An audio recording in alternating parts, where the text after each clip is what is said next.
गजाननं भूतगणादिसेवितं कपितजम्बूफलचारुभक्षणम् उमासुतं शोकविनाशकारकं नमामि विघ्नेश्वरपादपङ्कजम्।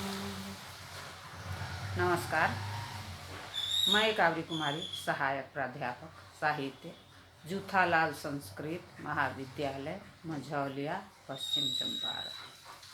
आज शास्त्री प्रतिष्ठा प्रथम खंड के छात्रों के लिए कालिदास का प्रकृति प्रेम बताने जा रहे हैं।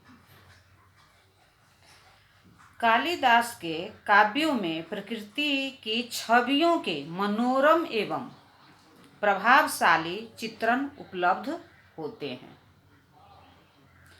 कालिदास प्रकृति को सजीव एवं सचेतन मानते हैं।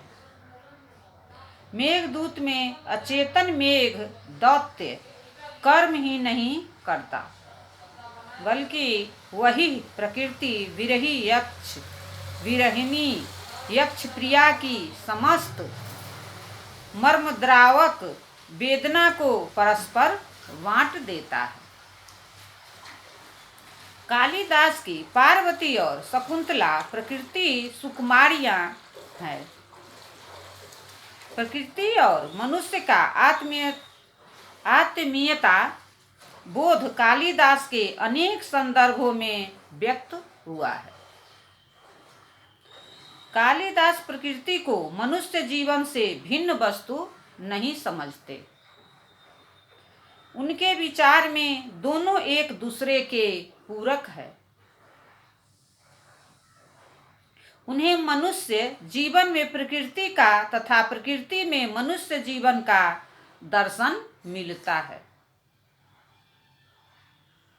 कालिदास की कुमारियां लता पादपों को स्नेह से सींचती हैं और विनोदपूर्ण संलाप भी करती रहती है।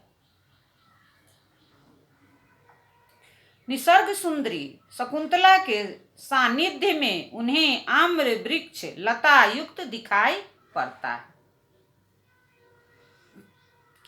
अभिज्ञान शाकुंतल के प्रथम अंक में प्रियंवदा कहती है, सखी शकुंतले, थोड़ी देर यहाँ ही ठहरो। तुम्हारे पास रहने से यह आम्र का वृक्ष लता सनाथ सा दिखता है।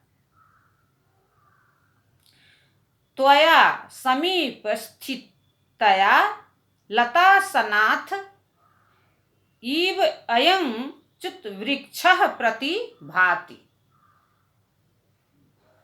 वे नव मल्लिका तथा सहकार वृक्ष में वर वधू का संबंध बताते हैं। अनसुया शकुंतला से कहती है, सखी शकुंतले, यह नव मल्लिका आम्र वृक्ष की स्वयंवर वधू है। तुम्ही ने तो इसका नाम वन ज्योत्सना रखा है। क्या तू इसे भुला गई? क्या तू इसे भूल गई? हला शकुंतले इयं स्वयंवर वधूः सहकारस्य तया कृतनाम धेया वन ज्योत्सनेति नव मल्लिका एनां विस्मृतासि। पुनः अनसुया कहती है, अरे शकुंतले, मैं समझती हूँ कि पिताजी इन आश्रम के पौधों को तुमसे अधिक प्यार करते हैं। नहीं तो चमेली कली जैसे कोमल अंग वाली तुम्हें इनके बालों में पानी भरने का काम नहीं देते। नहीं तो चमेली कली जैसे कोमल अंग वाली तुम्हें इनके थालों में पानी भरने का काम नहीं देते। इस पर शकुंतला कहती है, मैं केवल पिताजी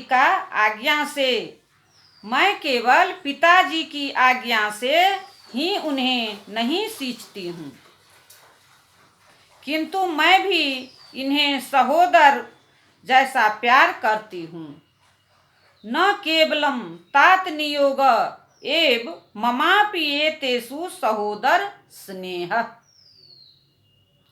शकुंतला केसर के वृक्ष को देखकर पुनः कहती है, सखी, यह केसर का वृक्ष पवन के झोंके से हिलती हुई पत्ती रूपी अंगुलियों से मुझे बुला रही है। पत्ती रूपी अंगुलियों से मुझे बुला रही है। जाऊं, इसका भी मन रख दूं। एस वातेरित पल्लवाभिरंगुलिभिः किमपि व्यवहरतीव मां च्युत वृक्षः। शकुंतला के चतुर्थ अंश में तो प्रकृति और मनुष्य दोनों एकदम समीप आ गए हैं। महर्षि कौनों ने तपोवन के वृक्षों से शकुंतला के उनके प्रति मधुर स्नेह का स्मरण करते हुए अनुरोध किया है कि वे उसे पतिगृह जाने की अनुमति प्रदान करें। सेयं याति शकुंतला पतिगृहं सर्वैरनुज्ञायताम्। अनंतर शकुंतला वन ज्योत्सना लता को याद कर उनके निकट जाकर कहती है, वन ज्योत्सने, आम्र संगता होने पर भी आज तुम अपनी शाखा रूपी भुजाओं को इधर फैलाकर एक बार मेरा प्रत्यालिंगन करो। आज मैं तुमसे बहुत दूर जा रही हूँ। शकुंतला जाते समय वन ज्योत्सना को अपनी दोनों सहेलियों के साथ सौंपती हैं। हला ऐसा दयोर युवयो हस्ते निक्षेपः। कालिदास के मत से प्रकृति की गोद में विहार करते समय मनुष्य के जीवन का पूरा आनंद मिलता है और प्रकृति के सच्चे सौंदर्य का दर्शन होता है। शकुंतला के प्रथम दर्शन के समय राजा दुष्यंत के मुख से सहसा निकल पड़ता है कि यदि महलों के लिए दुर्लभ यह स्वरूप आश्रम वासिनी बालिकाओं में दिख रहा है, तो मानो वन लताओं ने अपने गुणों से उद्यान की लताओं को जीत कर लिया है।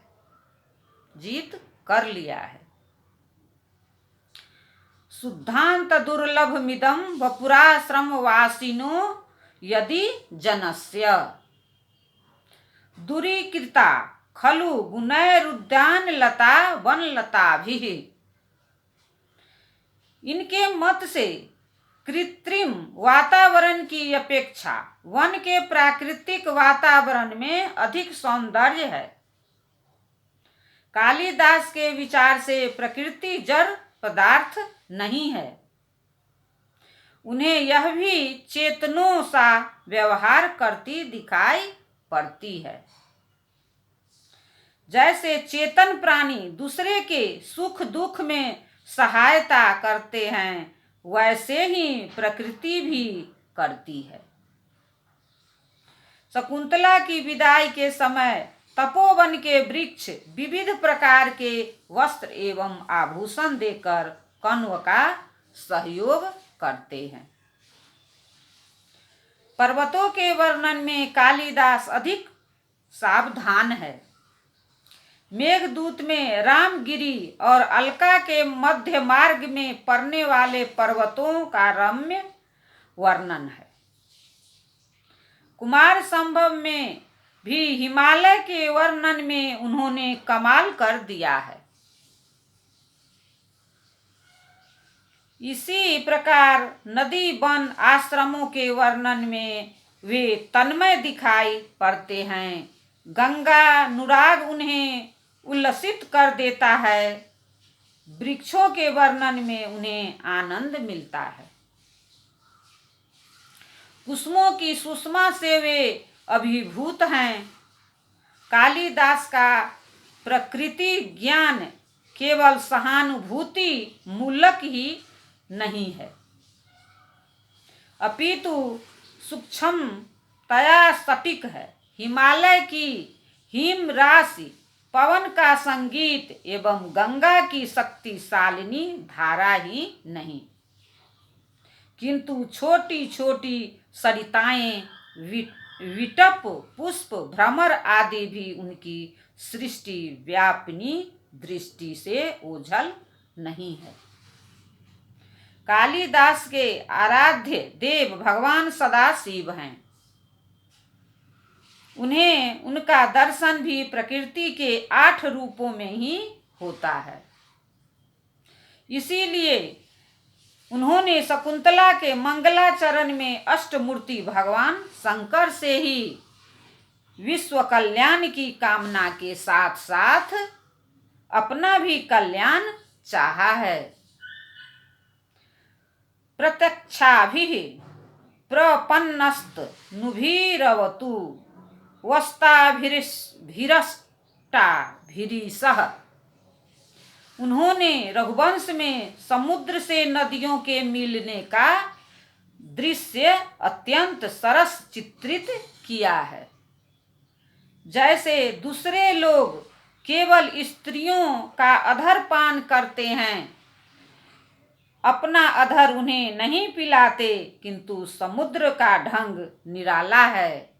क्योंकि जब नदियां ढीठ होकर अपना मुंह इसके सामने बढ़ाती है, तब यह बड़ी चतुरता से अपना तरंग रूपी अधर उन्हें पिलाता है और उनका अधर स्वयं पीता है।